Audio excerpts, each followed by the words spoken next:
Oh, so good morning, Gina, and Morning, Lorna. back Lovely to see back you. again, I know, I back know. again after our great chat last time. It was good, wasn't it? I really Yes, enjoyed it. yeah, It's I did very, too. very empowering, I think. Mm. I do. It's just important by talking about, what's happened to yourself, what happened to me. Um, Hopefully, it'll help the listeners. Yeah, well, it's Um, like I feel like you kind of shining a light, aren't you? You're sort of like being like a beacon of hope almost. yes, yeah, Because there's so many people that go through all this stuff, and I had no idea. I would say because I've been married and very happily for so long. Although I did know about divorce, obviously, because my parents got divorced when I was 10. So that was very traumatic and that was a very difficult divorce. But it affects everything, doesn't it, when you get divorced? It's like, I don't know, it's a huge wound, isn't it, really? it is. It's a gaping wound, and I Yeah. always make reference to the fact it's like you've got the divorce pebble, and you throw it into the water, and the ripples from that pebble Yeah. go on and on and on. Yeah. Um, and I think a lot of people believe that once the ink has dried on the decree absolute, or the final order as it's called now, that's the end of it. But for those going through it, it isn't the end of it. There's so much that comes out, and especially if you still have to see your ex Got because children, and so you've then got even though children. you're not Yeah, husband and wife, you're still mother and father, aren't you? And that's I mean, that wasn't the case with us. So that was a lot easier, to be honest. But yes, I know yeah. for you, for instance, that's been a major. Well, my children, my daughters are well, they're the late teens, early 20s. So it's slightly different from having children that are Little teeny ones. tiny. Yeah. But yes, there's still implications. And It's knowing how to deal with certain situations. Having the tools, really, isn't it? Having the insight into yourself, really, so that you can see that actually, and we've talked about this, I know we have, but it's such an important point. I think the fact that, it's a hard thing to understand and to get your head around. But once you realize that actually you have no, we just talked about this morning, you have no control over what anybody else thinks or does or says. The only thing that you have control over is how you think about things and how you react to what is said or done. And you always exactly. the choices the choices aren't always great because the choice might be to leave, and that's a hard choice, but that is your choice, isn't it? It is. And the thing is, one of the sayings that I've um, been thinking about recently is, does it matter? Now, there are lots of things that matter, but it's asking yourself that question Yes. when you're coming up against something, Yes. Pick your and battles. you're worrying about it. And does this matter? Is it this really that important to me? Can I let this put the baton down for this Yes. one? Yes. And that's a good way of thinking about things, and setting boundaries. Yeah. And that is so important. I didn't really appreciate or know what my boundaries were, but I bloody well do now. You. and People can cause you self-doubt. People can make you second guess yourself because they'll have a remark to make. And I was that sort of person that would start to how do I put this, be firm about something, and then someone would say something and I'd start questioning myself, doubting myself. Oh, am I making a fuss out of this? Am I Yes. being Yes. too emotional about this, or Yes. etc., etc.? But now I know my boundaries, and I go, no, this wall is up, Yeah. and this is my protection, because so many people in life have walked over those boundaries, but especially my ex-husband. So the boundary comes up, and no one's going to get through that. Well, that's good, um, and it's you're protecting yourself, then, aren't you? You have you. That's yes, what it's yes, about. You yeah. can't, that, and I think that's the trouble. People pleasing. That's something that I Oh, have been. me too, Gina. It's, Yeah, and I think it's I think it's fair to say that actually women tend to slip into that role much more easily than men. And I think it's fair to say that it actually, well, certainly the way I was brought up, certainly the way I was brought up to be a girl, and and that's fine because I wanted to be a girl. I've got very few boyish tendencies to be frank, which is good. Yeah. But not to sort of make too much of a fuss about anything. And you can't say that because you're getting a big for your boots there. And Yes. oh no, you mustn't. Don't. Oh, and you've got to. And that's how and the boys are not brought up like that. Yeah. Boys No. are not brought up like that, are they? No, they power through, and we've become a little bit submissive. Subservient. Yeah, and we so don't even know. I don't think I even knew that I was like that until I started doing all this inner work on myself about 10 years ago. I didn't even know. well, this is the good thing that comes out of that divorce pebble, if you like, is that you become introspective.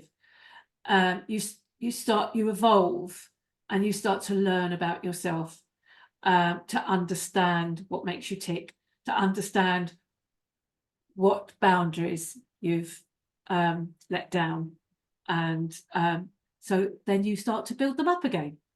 And as a different person, because you change, don't you? That's it. You evolve, and see, to me, that's the exciting thing about once you step into yourself, once you realize that you have that power to change, so you can be who the hell you want to be. Yeah, that it's so true, Gina. We are in control of our minds, but we've somehow lost that way to actually think like that. We don't think we can. Well, we can. Yeah, but you have a thought, and that thought affects the way you feel. Or the other way around, you have a feeling and a thought that then leads to the way that you act, and the way that you act can affect your life. So if you wake up in the morning and it's raining, it's raining, and I feel, look, it's going to be a miserable day because it's raining. And then you leave the house, you're in an irritable mood, you get in the car, someone might cut you up in the car, then you stick your fingers up at them and get to work. Then your employer says, I need this by 10 o'clock. Another thing going wrong. To me, how am I going to do that? Blah. But if you wake up and then go, well, it's raining, but great, look, it's great because it's water in the garden, and I'm going to have a lovely flowers in the summer. Oh boy, I've got this to look forward to today, and I'm going to go out and have buy myself a really nice sandwich. I don't know, but we are in control of how we can change our thoughts and the perspective that changes our life, and it really does. And then when you said, if someone had cut you up, you could have gone, I wonder, that's a shame. I wonder, he must be struggling today. Oh, never mind. That's the difference, isn't it? Yes. And that emotion in ourselves does not get us into fight and flight, does not make us go. But you've just said it. We are in control of our emotion. We can turn it down. Nobody else want to, or turn it up, turn it up to feel happy and whatever. We are in control, definitely. Yes. And I think that's one of the really important things that I've learned. That, I mean, and I know we said this last time, and I think we need to keep saying it as well. That certainly I'm not the person I was. I am so much more than the person I was, and I'm very proud of the person I am now, because I could have chosen not to be this person. I could have just sort of laid back and let it all go over me. But I know I'm not doing that. It was an opportunity for me to step into the person I've always meant to be. And boy, are you doing that, Gina, really well. So when we was in our chat last week, we ended on the note that obviously David, your ex-husband, he was diagnosed with bipolar, and he was drinking a lot. How did it come about that he told you he wanted out? I think I don't know whether I thought we did touch on that, the fact that I've met someone who did this therapy called old paint. Yes. Remember? Yeah. Yes. Yeah. So basically he'd been so poorly that he wasn't able to kind of see that he wasn't happy, and he had this treatment. So then he had a whole month where he was kind of like at number 5 instead of number 1, and he realized that he didn't actually want to be with me anymore. So he made these plans to not be with me and for that month I thought my life was going to be so exciting, and I was so happy because it was my David back again. And Because of the treatment. Because of the treatment, yeah. Because I didn't know he was planning on leaving. I mean, there were, afterwards there are a few things that had happened that I thought, well, that's a bit odd. Like he lost his phone, or his phone wasn't working, and he never cared about his phone, but he was desperate to get a new phone because obviously he was making all these plans. So he got a new phone, and then his sister phoned up, and something happened, and he said, oh, let me speak to her. And I was, didn't really register at the time, but afterwards you think, oh, well, there we are, that's what was happening. Yes. So your gut was telling you things were off. Yeah, that I wasn't. Yeah, blinker, blinker, blinker. Yeah. Yeah. So I think we got to the. Did we get to the day he actually left me? Did I tell you how he actually told me how he was? No. Okay. Are you? So the night before, this is interesting actually. So like I said, set the scene. So the whole time, this whole month, from the 1st of October to the 29th of, no, 1st of November to the 29th of November, he was planning to leave me. So that's what he was doing. I had no idea. So the night before he left me, and bearing in mind that he did all the cooking and he did all the shopping. So we had pizza, and I can't eat gluten or dairy. And I was starting to eat this pizza, and I thought, this has got cheese in it. I know because I know what it tastes like when it hasn't got cheese. And I said, oh my God, David, I don't think I can eat this. I think there's cheese in it or something. And he went, oh, okay. And sat there. Now, this is not what he would normally have done. Like when we were, like 6 months ago, he would have gone, oh, okay, shall I make you an omelette? And he'd got up literally and made me an omelette because I couldn't eat that. And he went, oh, well, never mind. And I thought, what? So I got up and made myself a sandwich or something. I can't remember. And so that was odd. That was odd, that was odd. Different David. Still didn't really register. Anyway, so the next morning we got up, normal Saturday. So we woke up, we had breakfast, then we got dressed, and then we were going to go for a walk with the dog. That was the timber of our time together. So he said to me, can we sit down? Can you sit down on the sofa? Can you sit in the lounge? And I went, okay. I said, what's going on? And he gave me his tablet. He said, can you read this? So I read it. And the only line of it that I remember is, my dearest Gina, this is the very hardest thing I've ever had to say. Oh, God. Oh. I'm leaving you. So he couldn't actually say those words to you. You had to see it written. He had to write it down. And turns out he told me that his sister, he was going to leave me a letter, and he was just going to go. And Sue, his sister, said to him, you can't do that to Gina after 40 years. You can't, no. Gina. You've got to tell her. And I don't remember what the rest of it said. Thank God for his sister Sue. I know. That's the only line I remember. So I said, what do you mean? I don't understand. He had given me I said, what's the matter? Can't we talk about it? No, can't talk about it. I'm going. That's it. I've had enough. Can't do it anymore. Oh, can't live here. Hate this house. Hate living here. Didn't say hated me. But then he said, you're different, you've changed, which I had because I was with Forever then, and I was growing, and I was personal development, and he wasn't, and he was going down like that. And I was happy for him to come with me, but he didn't want to come. Yeah. So he said, no, that's it. I'm end of it. And he did say, we have had a wonderful 40-year marriage. He said, we grew up together, and we did. And he said, it has been wonderful. And I said, I can't remember. I said something about, well, I'm not going to not be with anybody. And he said, no, you'll meet someone. He said, you're lovely. You will meet someone. He said, I don't think I will. Yeah. So I said, when are you going? He said, and this was probably, God, it's making me feel a bit. This was 9:30 in the morning. It's triggering you. It's triggering me a bit. Yeah, 9:30 in the morning. And he said, he did this. He looked at his watch. He said, well, Sue's coming at 10 o'clock to pick me up. So that's the thing, isn't it? That this has all been going on behind your back, all these plans, and you're the last to know about it. Yeah. And he didn't give you anything to give, at least sit with you for a while, give you a week to compute it, or to care that you had somebody there to support you. No, honestly, and it was lockdown as well. Oh, It was lockdown as well. No, so he said no. Well, he said so I'm gonna pack now. I said, well, okay. I said, well, I can't be here when Sue comes. I said, you taking the dog? He said, no, you can have the dog. I said, I don't want the dog. He said, well, I don't want it. Excuse me. And it was his dog. He wanted the dog. I didn't want the dog, so I was left with the dog. So he started to pack. So I put my coat on, and took the dog out for a walk. Do you know what I did? This absolutely creases me up when I think about this now. But he always used to have we used to have a newspaper once a week on a Saturday, because we actually like to do the crossword. yeah. So, and he quite liked to read it on a Saturday. So I knew that there was a paper waiting at the local shop for David to pick up. And I thought, well, I'm not paying for that.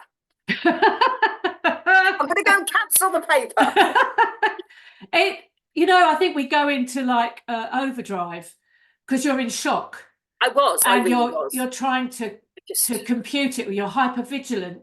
You don't know where to go, what to do with yourself. I remember when my daughter, my eldest daughter, graduated from university, and we went away for her graduation. We stayed a weekend where she was based, and we watched her graduate. But we went for a meal, and that meal was lovely, and then it turned into a disaster because my ex moaned at me for having the price of the glass of wine, or 2 glasses of wine, and he just ruined that atmosphere. Lovely experience. It was like, well, what are you on about? Why are you picking on me? And I noticed he was starting to, there was disdain, and he was, making remarks. My daughter had a couple of cocktails, he didn't moan at her for the cocktails. It was just me about the wine. So there was definitely an atmosphere, and he was saying strange things like, oh no, you really are kind, or oh, you really are very pretty, or something like those. And I looked at him like, well, we've been married for 27 years at that point. Have you only just noticed? Why are you saying this now? So I was picking up, and he was really edgy and tetchy. He never relaxed. He looked like he was on tenterhooks. He was stressed.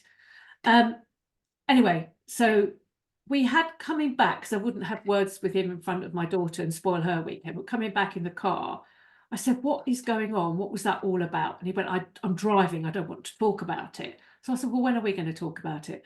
Anyway, we got in, it was late, unpacked. The following day, he went off to work, came home in the evening, and cooked the dinner for us.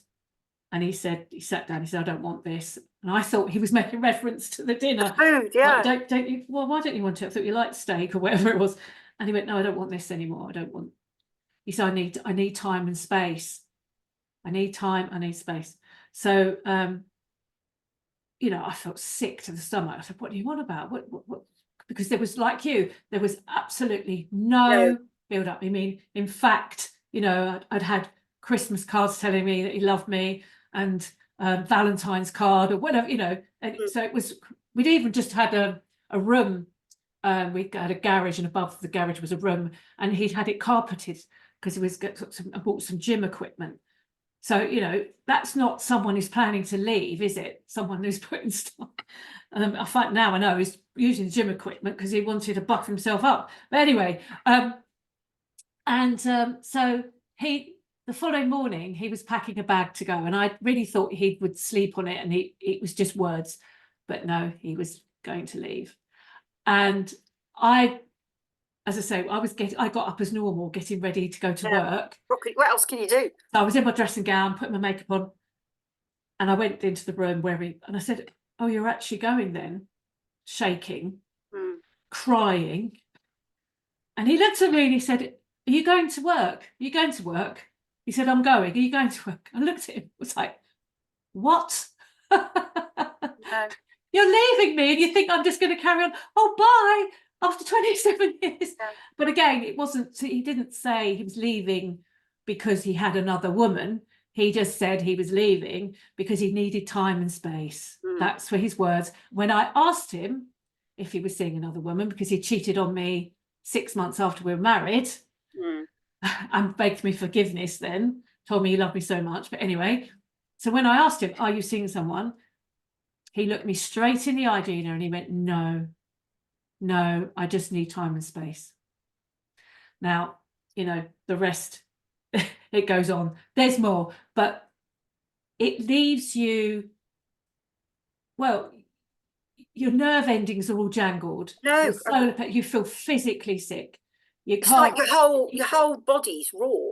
It is. It's like all your insides are coming out. It's a really weird feeling, and you're floating. Horrible.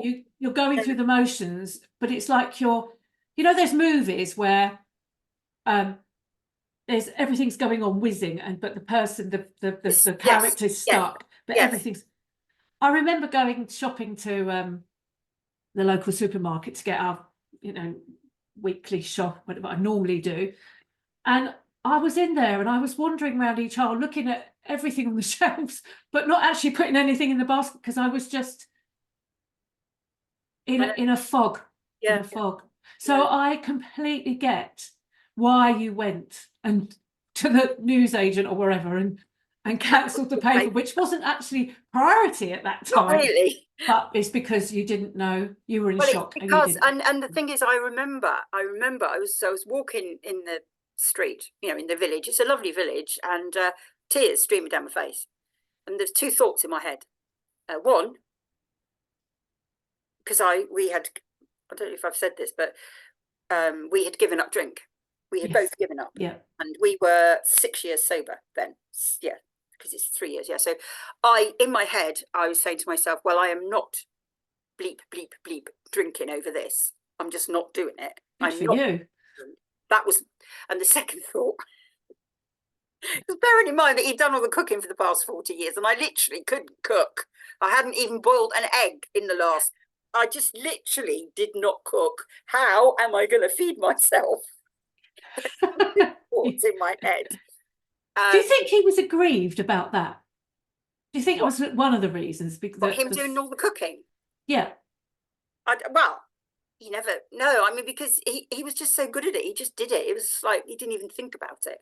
But it might have been that he wanted, but I wasn't. I just didn't want to do it. So I just, every time I had to do it, I made such a fuss about it. He said, "Oh, well, let me do it," and literally that's how it happened. So it might have been that. It might have been that. But that's not a reason to leave someone. No, not really. Is it? We talked about it as well. But anyway, yeah, exactly. I actually think a bigger reason for him that he left was because he was going from a marriage with me without alcohol to the alcohol, because I'd said to him when we gave up, that's it, David, if you drink again, there is no more us. And I'd never ever, in all the time that I'd been caring for him, because he had both bipolar for 20, I'd never ever said that. I kind of think probably in the time that I was looking at, probably twice in the 20 years, I thought, I'm not sure I can do this anymore. But it was only fleeting. But I had actually said to him, that's it. No more alcohol. So that's interesting, because you changed because you wanted a cleaner life, and he didn't want that cleaner life. So he could then have the freedom to go off and continue as he was. And drink. As like you said. That's what he did. He just went straight back to it. And he's, I don't see him anymore. We don't have any contact really.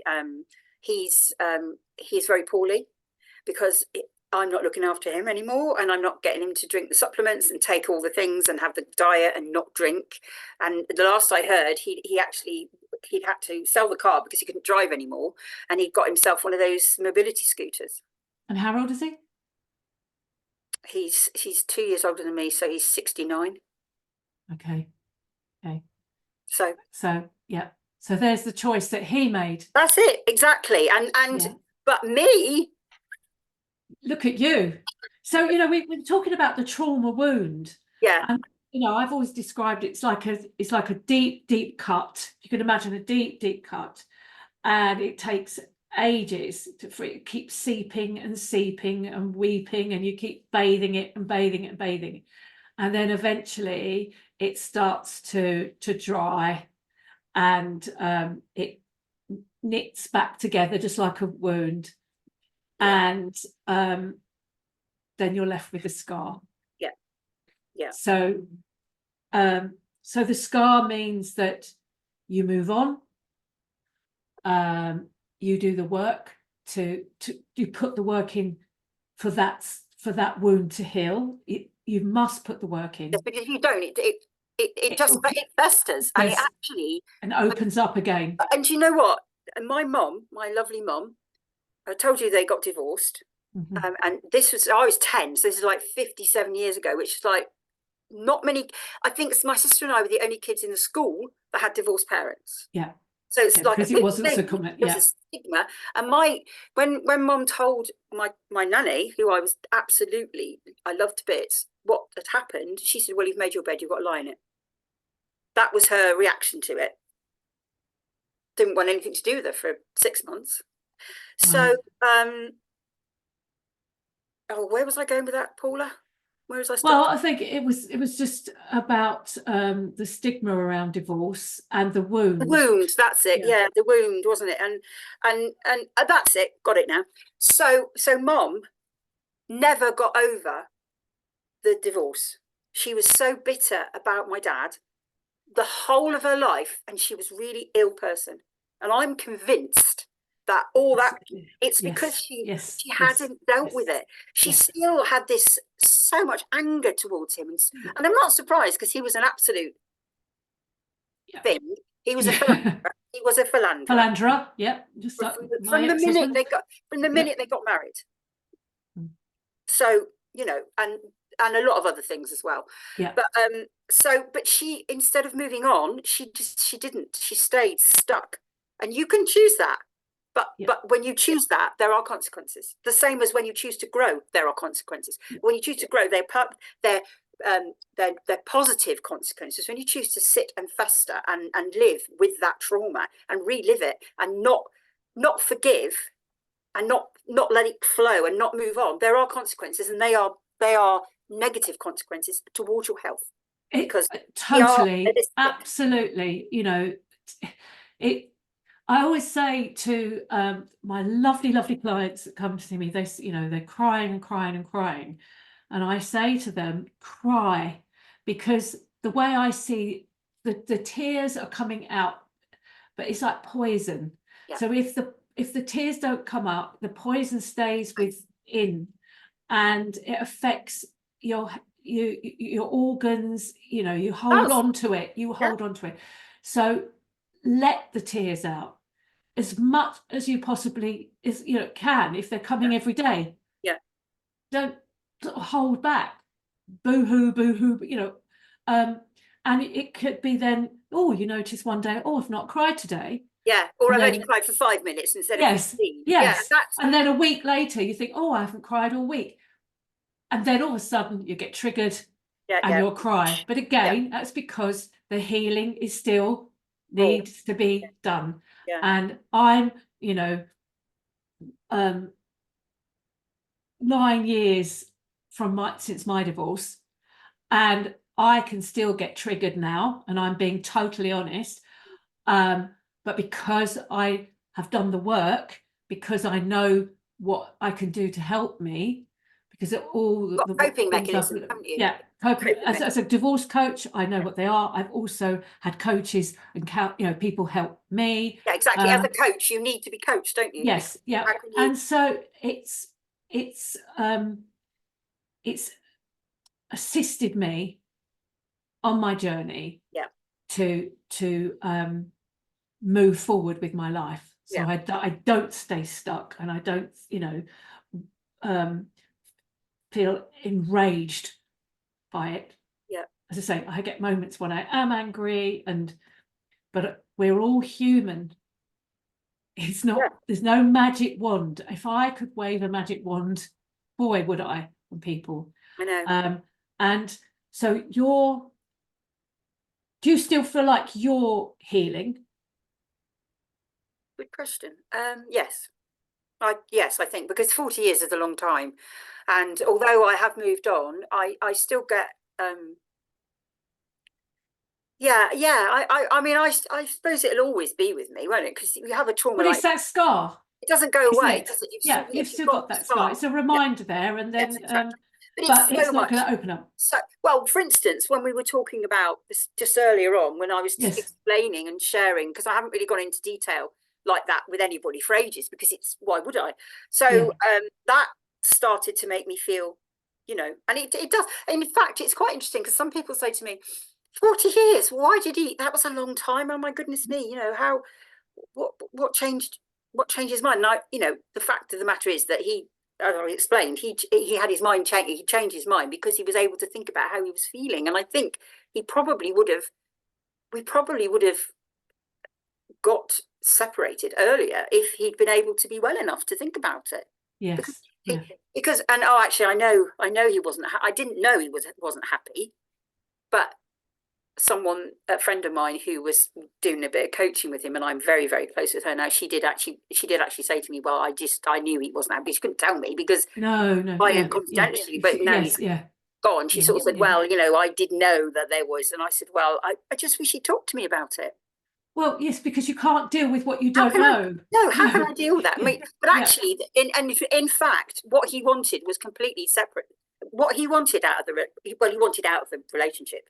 He didn't want to be in the relationship anymore because he wanted to drink. He didn't want to be in a relationship anymore because he didn't like living in the house with me. He didn't want to be with me anymore because he wanted to go off, and he bought a caravan. He wanted to go off and live in a caravan again, which we'd done for 14 years and moved into this lovely house. Yeah. And now he wanted to, because he's harking back. He wants to recapture, and I'm like forward and he's like backwards. So you know, I'm grateful on so many levels. I am so grateful that he chose that path. I'm so grateful. I can say this now. I'm so grateful that he decided our relationship had run its course, and it had. Because I would never ever have come to that conclusion myself. No, and the thing is, it's understanding that, you know, we're living a lot longer now. We're living for longer, and people come into our lives all the way along. People come into our lives and go, and they come in at times to teach us things and then go. So, but as painful as it is, because David was in your life for so long, so long, but he got to the point where he taught you things, you taught him things, and you come, you know, it's run its course. And he was right for you for that long. He was right. Now he's not right long. From how old were you, Gina, when it happened?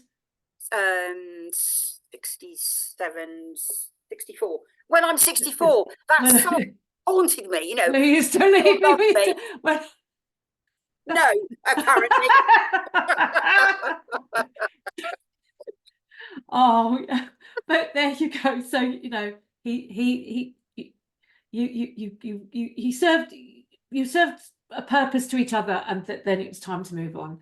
And I can see that now. I do look at that now, but I can tell you that was not, I mean, I would say that I can't even remember the first week. I literally can't remember the first week. I remember standing in the shower and crying, and I remember plodding around the village with the dog, because I still had the bloody dog.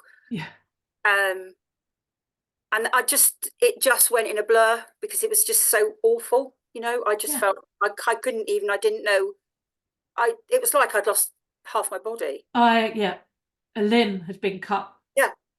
Seriously. And I was like dealing with with life now. How am I going to deal with life now that's gone? Who am I? How can I cope? But I can tell you can. You can cope. And cope, and you better, and come out better. Well, I certainly have. I'm not sure he has, but I must say that does give me a little bit of pleasure thinking about well, I can understand that. Sorry. But I'm with you. You know, I've come out, I've evolved. It's taken, it's been a journey, but I've certainly evolved, and I've come out on top. I feel, you know, liberated in so many ways, because you don't realize, living with some people, how negative they are. He was negative about so much. There was, David, was as well. Always David, like, well, if we do that, it's gonna, I now don't have that. And wow, that's like a big rock. You don't even know Yeah. you don't even, I think about it like a backpack. I was Yeah. carrying this backpack and I Yeah. was so loaded down with it and I didn't even realise. And when you left, it was like it was still there, but then it suddenly started to go, and then I've suddenly started to feel lighter about everything. And Yes. Yeah. it is amazing actually how things. And do you know what I think? I think the word forgive is hard, isn't it? Yes. Because I think if you haven't done any kind of internal work, you don't realise actually you're not forgiving them, you're forgiving you. Yes. You're forgiving you and you're letting them go. Yes. Because Yes. forgiving sounds like you are condoning their behaviour. You're not. No, you're You're not quite right, condoning their Gina. behaviour in No. any way, shape, or form. What you're doing is you're allowing yourself to forgive yourself and them and Yeah. letting them go so Yeah. you can move on with your life. And that Yeah. is what my mom didn't do. Yeah. It frees up you. It frees up the energy in Exactly. you. Yeah. You know, and Allows you to grow and move on. yeah. And do you know what? The other thing is as well, the more you, and I know we've talked about this, but I just love this phrase. The more that you hold on, if you hold on to anger and resentment, that is like taking poison and expecting your enemies to die. Yes. Yeah. Yeah. Because they don't know. They don't know. They don't care anyway, because if they've left you, why would they care? But they don't know that you're feeling like that. The only person who knows that is you. Exactly. And it goes back to choice. Yep. Yep. And thinking, right, okay. Right back to choice. Am I going to allow this person to ruin the rest of my life? Or, Am I going to allow this person yeah. to keep me down, Yeah. kick me down and keep me down? No way. When they're not even here anymore. Yeah. And it goes, do you remember that story you told last week about the two women who were Yeah. widows? It's exactly like that, isn't it? Yeah. One chose to be in widow's weeds and the other chose to get on with life. Yes. Yeah. And that is how you heal, and you get that scab, and then it's the scar. So as you say, no one's taking away what you've been through and how awful it was and how upsetting. But it's exactly that. It's just that scar's a little reminder every now and again.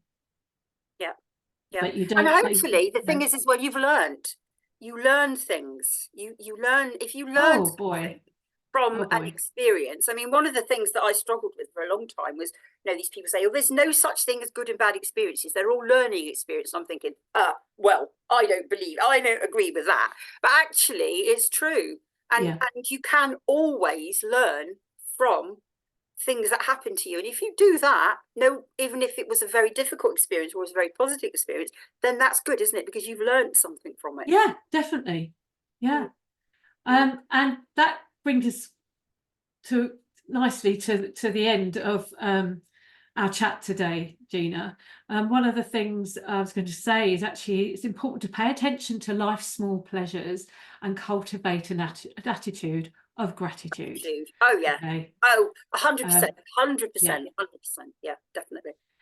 So we shall meet again in a couple of weeks, and we will talk about how you can find fulfillment after trauma. Yeah. And I can't wait because we can't stop talking. This was supposed to be like for 20 minutes. We've gone way over. Oh dear. But hey ho, it's all good. It's good to talk. It's good to talk. Okay, so thanks so much again, Gina. It's a pleasure. Thank you for asking me. Yeah. And I'll look forward to next time. See you soon. Okay, bye. Bye.